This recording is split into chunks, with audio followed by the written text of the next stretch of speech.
The Tigers split a doubleheader in Washington the same day that All-Star Game starters are announced. We'll talk about that and more all today on Locked On Tigers.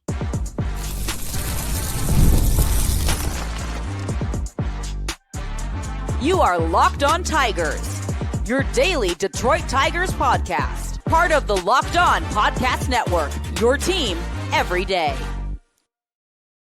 What is up, everybody? Welcome back to another edition of Locked On Tigers. I'm, of course, your host, Scott Bentley. Today is Thursday, July 3rd, 2025. Thank you so much for making Locked On Tigers your first listen every single day. We are free and available wherever you get your podcasts, including YouTube, part of the Locked On Podcast Network, your team every day. Today's episode is brought to you by Game Time. Download the Game Time app, create an account, and use code LOCKEDONMLB for $20 off of your first purchase. Welcome in, everybody. Happy Thursday. The holiday 4th of July is right around the corner. The Detroit Tigers will play on the 4th. We'll preview that game tomorrow. On Wednesday, the 2nd, however, the Tigers split a doubleheader against the Washington Nationals by a score. Well, that's not how that works. It's a doubleheader. One game apiece. Honestly, I don't know, neither of them ended up being final close scores. 11-2 win in game one and a 9-4 loss in game two. The Tigers fall. I don't know, that 1-1. The record changes to 54-33, and they will go for the series win on Thursday evening. So, I mean, my first thought, I'm going to be real with you.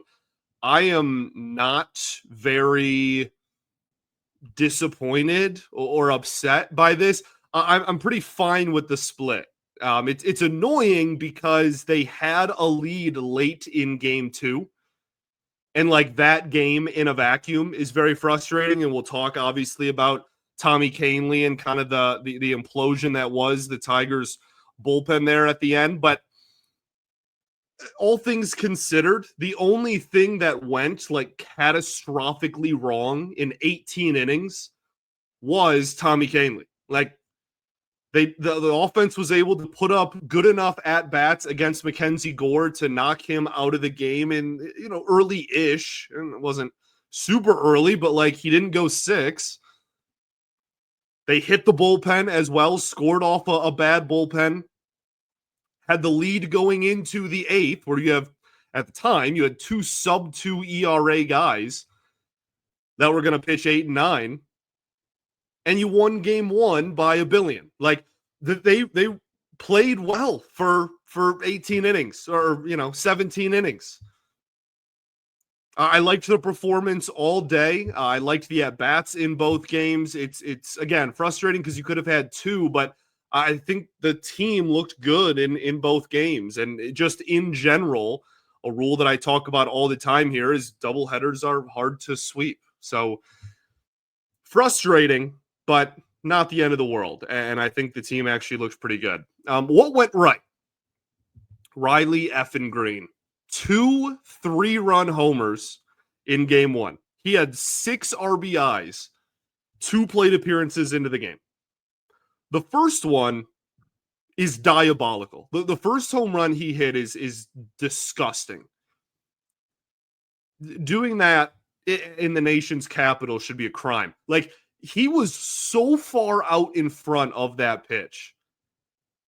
And just the timing and everything is clicking for him so well that he's able to barrel up that baseball despite being way out on his front foot. Unbelievably impressive. His OPS is now over 900 on the season. He also had a crazy robbed homer not to end the game. What was he, the second to last batter in game two? I mean, tip of the cap. That's a heck of a play out there in center field. Also, Washington's center field is kind of weird with the triangle and everything. So, heck of a play. Obviously, heck of a play, but my goodness, Riley Greene, that's at least a double, if not another home run on the tally for him, if that counts. He's got 21 on the season. He's got dang near 70 RBIs on the season. It's not even the All-Star break. Just absolutely incredible. And then also, like, his presence was felt in game 2, despite not getting the start. I didn't really have to. I know some people were upset about that. We talk all the time about preserving Riley Greene. That was like the biggest talking point ever the first 3 years of his career. So I'm not really, I don't really fault the Tigers for staying consistent with that. But he pinch hits, and when he pinch hits, it causes the Nationals to go to a lefty. Then everyone after Greene is a righty that hits lefties well, right? It's Glaber, it's Jahmai Jones, it's Spencer Torkelson. That move is such a... First off, Riley Greene has an OPS. I think, I keep wanting to say Bally. FanDuel Sports Network said that his OPS in the month, or since June 1st, against left-handed pitching is like 850 or 855 or something. So, like, he's been hitting lefties well as is. But on top of that, the domino effect of just his presence and how managers have to manage around Riley Greene to limit the amount of damage he does sets up everybody else behind him to do damage, and it worked like an absolute charm. AJ managing circles around opposing managers yet again. Obviously, again, Tommy Kahnle in the 8th completely imploded, but he had a sub-2 ERA, and you've been going to him all year. That's not like a managerial blunder. That's just baseball. It happens sometimes.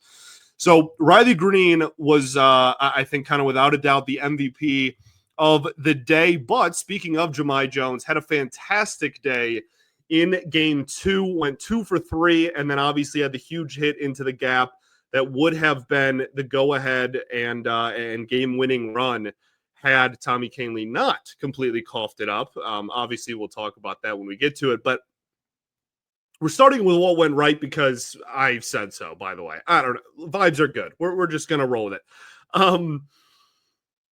It is so impressive to me that Jahmai Jones, who has been, for the most part, a career minor leaguer, has found his footing, and AJ only puts him in positions where he knows he has the opportunity to succeed. And like Andy Ibanez gets sent down.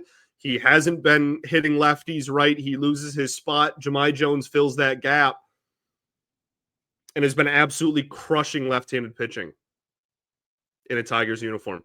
It's incredible. Everything about it is awesome. Shout out Jahmai Jones. Colt Keith, a 3-hit game 1 and then a massive pinch hit RBI in game 2 as well. Really nice to see him get going. He has been a well above league average hitter since the middle of May. So obviously off to a tough start. We're still waiting for the power to kind of come through at the major league level, but he is consistently hitting the ball hard and putting the ball in play. And his at-bats were great tonight. You go watch just his plate appearances.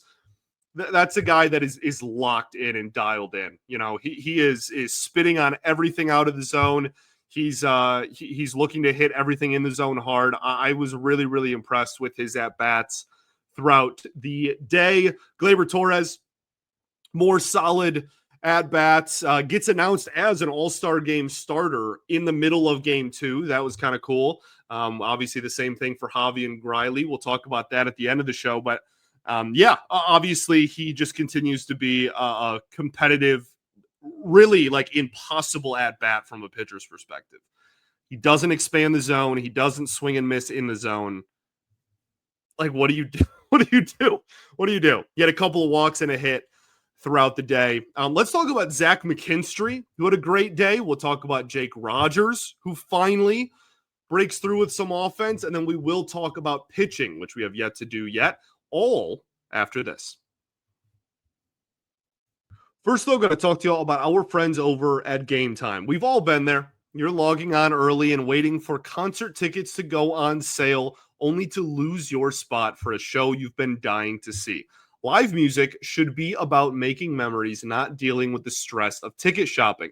And that is where Game Time comes in. Game Time makes getting concert tickets faster and easier than ever. Prices actually drop as it gets closer to showtime, and you can save up to 60% off with their killer last-minute deals. If you're tired of endless scrolling trying to find the best deals, well, Game Time's zone deals pick the best seats in your section for you. And if you ever wonder what a seat view will actually look like before you buy it, well, the app shows you a panoramic seat view, so there are absolutely no surprises. So take the guesswork out of buying concert tickets and show tickets with Game Time. Download the Game Time app, create an account, and use code LOCKEDONMLB for $20 off of your first purchase. Terms apply. Again, create an account and redeem code LOCKEDONMLB for $20 off. Download Game Time today. Last minute tickets, lowest price guaranteed. All right, everybody, welcome back here. Segment 2, Locked On Tigers. Appreciate y'all for tuning in. As always, making us your first listen every single day. Shout out to the everydayers that do tune in every day. And we will, of course, be back tomorrow recapping the series finale here against the Washington Nationals. The Tigers split a doubleheader on Wednesday afternoon/evening. Zach McKinstry with a 4-hit game in game 1. You had Jake Rogers finally homering as part of that 6-run first inning for the Tigers. So yeah, like offensively, obviously as a whole in game 1, they were great. You know, getting to Williams immediately, and he threw 50 some odd pitches in the first inning and didn't even make it out of the first inning. So yeah, obviously they had a game plan that worked really, really well for him. The worry was always kind of more Mackenzie Gore than it was really anybody else. Their bullpen is terrible. So I think that it was nice to just have that kind of monkey off the back early, in the sense that it's like, okay, they're going to win game 1. Low stress, right? It's 6-0 after the first inning, low stress. That game was never in doubt, literally from the first batter until the final out. You can go, okay, at worst, we're splitting, even if Mackenzie Gore, throws a complete game or whatever. So that was really nice. And I tip of the cap to the Tigers for that. The bullpen game on the mound in game 1 was really, really good and really encouraging. Brant Herter goes almost 3 innings of shutout ball. That was really nice to see. Tyler Holton with a couple innings of perfect baseball with a few strikeouts to his name. Those two are your 2 lefties. That right? Like those are your left-handed pitchers. They need to be better than they have been. Brant Herter looked a lot more fluid with his mechanics. We talked about that a little bit earlier in this week, or maybe last week even. And obviously Tyler Holton hitting his spots in this one. And like, the Nationals offense is not good, but they don't swing and miss. And that's been their thing for I don't know, feels like 3 or 4 years. They've just been the team that's like, we're just going to make contact with everything and try to have really low whiff rates. And so it's really nice to have outings like that from guys that have been struggling. Obviously, the 2 best hitters on Washington's team both hit significantly. Well, I shouldn't say significantly. They both kind of hit no matter what, but both of them hit lefties less.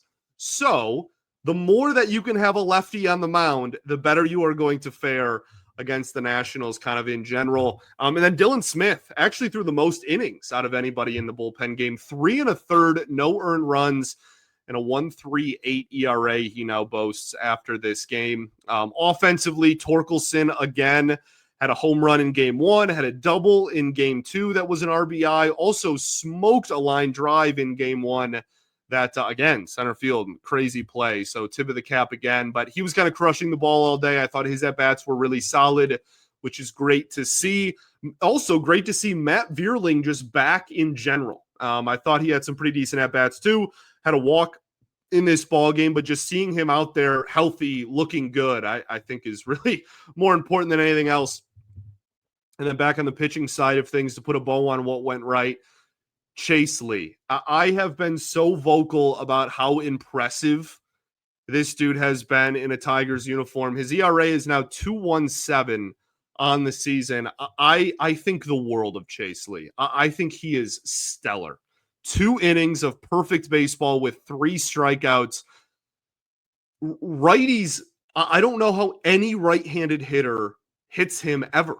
I really don't. With the way that his release point on the ball, and obviously the way the sinker moves, I have zero clue how any right-handed hitter ever hits him. And he's been better against lefties lately. Not a perfect product, obviously, but like the sweeper, he is gaining confidence in throwing it backdoor to lefties, just having it kind of nick the outside corner and then kind of dismantling with the sinker still if he can. So I think I'm just so impressed with Chase Lee this season. I don't want him pitching in Toledo the rest of the year. I think he should be on the roster the rest of this season. He should be on the playoff roster. I think he's a valuable part of what this bullpen does. What went wrong? It's not a very long list, as I said. We're going to highlight, kind of cheat a little bit here. Jack Flaherty in the first inning. I want to make it clear, you could really break up his outing in half and kind of go first half went wrong, second half went right. 5 innings, 5 hits, 3 earned runs, 2 walks, 9 strikeouts, a 4.84 ERA. So his ERA doesn't actually change too much after this outing. The first inning was just a complete, utter train wreck and an absolute disaster. There's really no other way to put it.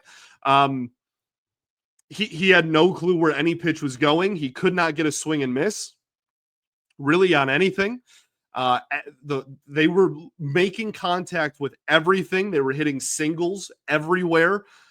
He just could not get a swing and miss for anything. And he recovered really well. And there's a few reasons I think why. One is he went to the fastball. The fastball has been a big talking point in Flaherty's career because there's a pretty direct correlation between his fastball effectiveness and his good years and bad years. And I thought it was interesting in this outing how he was clearly fighting everything early. But at one point he just said, screw it. And he just started throwing high fastballs. And he went, okay, clearly I have no feel for the curveball. I'm not getting anybody's swing and miss on the slider. He doesn't throw the changeup really enough. It's not really even part of his repertoire. He goes, you know what? Forget it. I'm just going to throw high fastballs. And they're all sitting on those off speeds that they keep, fouling off or hitting weak singles on. Well, I'm just going to try to throw 93 past everybody. And for half an inning, it worked. And he mowed everybody down. So then they adjusted and they said, okay, we got to sit fastball a little bit more. And then that opened up the door for him to go back to the off speed later in the outing. So I think the recovery and the in-game adjustments were actually really, really well executed. He just, again, that first inning was a disaster. He not only did he have no swing and miss, but again, he was missing his spots a lot. And that's been a reoccurring theme, unfortunately, for him lately. So yeah, everything was working in the last 3 innings. And it was really good to see him find it, just period. Even if it wasn't for the whole outing, right? For him to just find it at any point is nice, because this is now, 3, if not 4 outings in a row where it's been kind of shaky at best, if not just straight up poor. So nice to see him kind of recover and find it a little bit. There was a base running decision by Joey Cora in game 2 that was one of the most diabolical base running decisions I've ever seen in my life. And that's obviously very hyperbolic, but I might be serious. That I have been a huge advocate for the aggressive base running technique that the Tigers do. I think it has scored them way more runs than it has got them thrown out. More runs than it has cost them. I think it is the correct strategy, and I think that they implement it extremely well. That being said, that one with Matt Vierling in game 2 is just hilarious. I genuinely, it's so bad. I even have a hard time being upset about it because it just becomes funny of how bad it is. That was, without a doubt, one of the most egregious and laughable base coach decisions I've ever seen in my life. And I love Joey Cora, and I love kind of the I don't know, the aura or the meme that he has become. And honestly, I think he has done a good job. That being said, we know that he can be overly aggressive, and that was, as I already have stated, just diabolical. Okay. Now we get to the only real player that they're full out, as I said at the top of the show, the only thing and the only player that really kind of went wrong was Tommy Kahnle.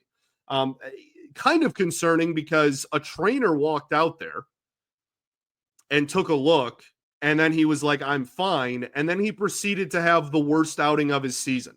So I don't know if he's actually fine. I don't know if he is hurt. We will see. He looked, I mean, he was like smiling and kind of looked at the trainer and was like, I'm totally good. But who knows? That was brutal. And all it was just the changeup wasn't going down as far as he wanted it to. He was hanging changeups all outing.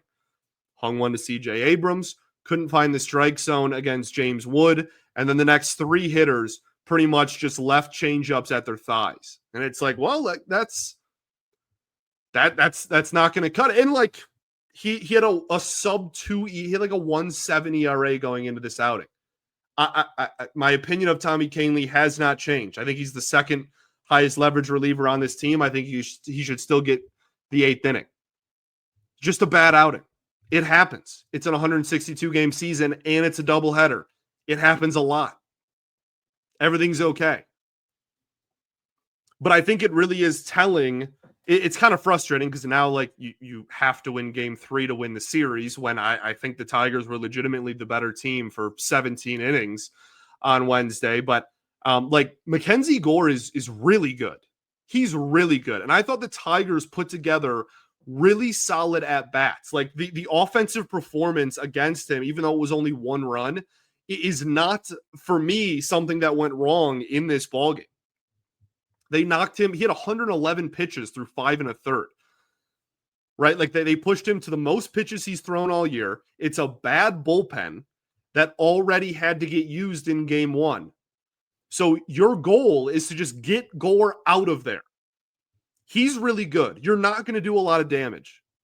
He's barely given up any damage to anybody all year. He has one of the highest strikeout totals in the league. Just get him out of the effing game. And they did. And they turned it over to a bad bullpen, and then they took the lead against said bad bullpen. I really have zero qualms with anything, really, besides Tommy Kahnle's performance. And it's unfortunate that one explosion leaves you walking away with a 1-1 game. Or a 1-1 day, I guess, not game. All right, let's talk stuff, okay? We'll do that right after this. First, though, got to talk to you all about our friends over at Supply House. Get the supplies you need from the site that is made for the skilled trades, Supply House. Whether into plumbing, HVAC, or electrical work, Supply House is the reliable way to order products online. Their easy-to-use website is packed with helpful resources and the latest product information to help you get the job done right. Plus, with a complete inventory, over 200,000 parts from 400-plus top brands, you'll find exactly what you need delivered fast from coast to coast. If you need help with an order, well, Supply House offers expert support and industry-leading service, so you'll always talk to a real person. And for trade pros that are looking for an extra edge, their free TradeMaster program offers exclusive perks like a dedicated phone line, free shipping, and discounts on every order. Thousands of skilled professionals are already taking advantage. Now it's your turn. Join the TradeMaster program today at supplyhouse.com/TM and start ordering plumbing, HVAC, and electrical supplies with just a few clicks. Plus, you can use promo code SH5 for 5% off of your first order. That's supplyhouse.com. All right, everybody, welcome back here. Third and final segment of Locked On Tigers. Appreciate y'all for tuning in.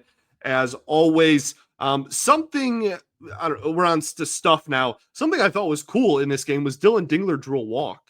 For as good as he has been offensively, and for as awesome as he has been really on both sides of the ball just all season, has not drawn very many walks. So really nice to see him do that in a high leverage situation too. You could tell he really wanted to take a hack at that. So good on him. More news. The Detroit Tigers are back on Sunday Night Baseball on July 20th in Arlington against the Texas Rangers. So it's not a home game, but who cares? The fact that the Tigers had not gotten on a Sunday Night Baseball game at home since 2017. They hadn't been on a Sunday Night Baseball game, period, in a long time. They get on one. It does incredible numbers, one of the highest viewership games of the season. And they almost immediately turn around and go, we want that team with the best record in baseball, the best pitcher in baseball, and they got that many eyes on our network back as soon as possible is just the coolest thing ever. Because like the All-Star breaks mixed in there too, right? So you're missing a Sunday. Just awesome that they're back. So Sunday, July 20th at the Texas Rangers, who have not been very good this year, and just, makes their World Series look wild. Like just looking at like Jace Young's older brother, Josh Young, was just optioned earlier this week. Like just a team that is spiraling out of control for how much talent they looked like they had, and we're going to build around after that World Series ring is really wild to see them kind of fall to this point. So hopefully the Tigers can get a win on national TV yet again for the second time this season. Well, they've been on national. What's national TV anymore? Is Apple TV, national TV, whatever.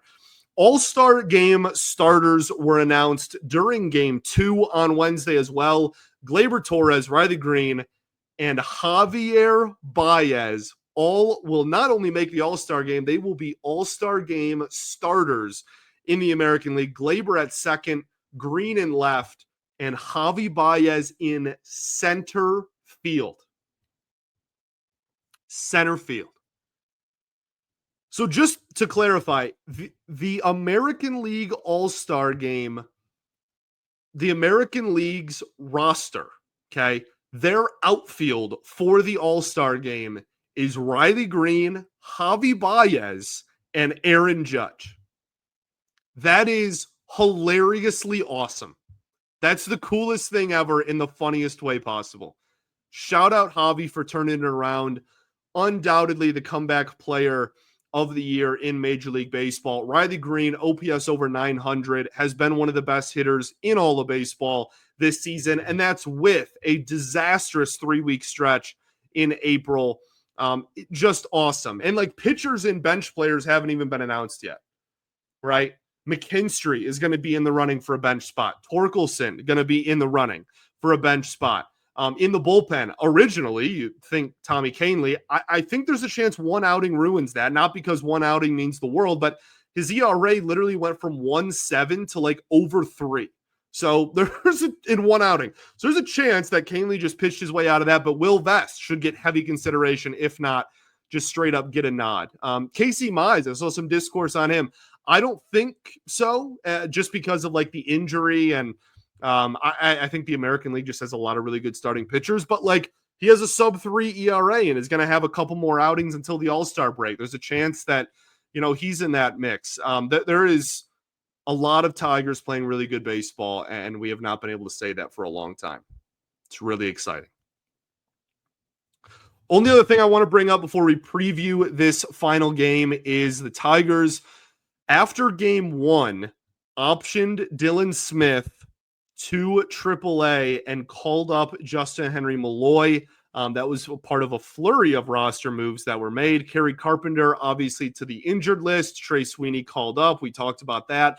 Sawyer Gibson-Long placed on the 15-day injured list with neck stiffness, not arm-related. He's coming off Tommy John. It gave me a heart attack.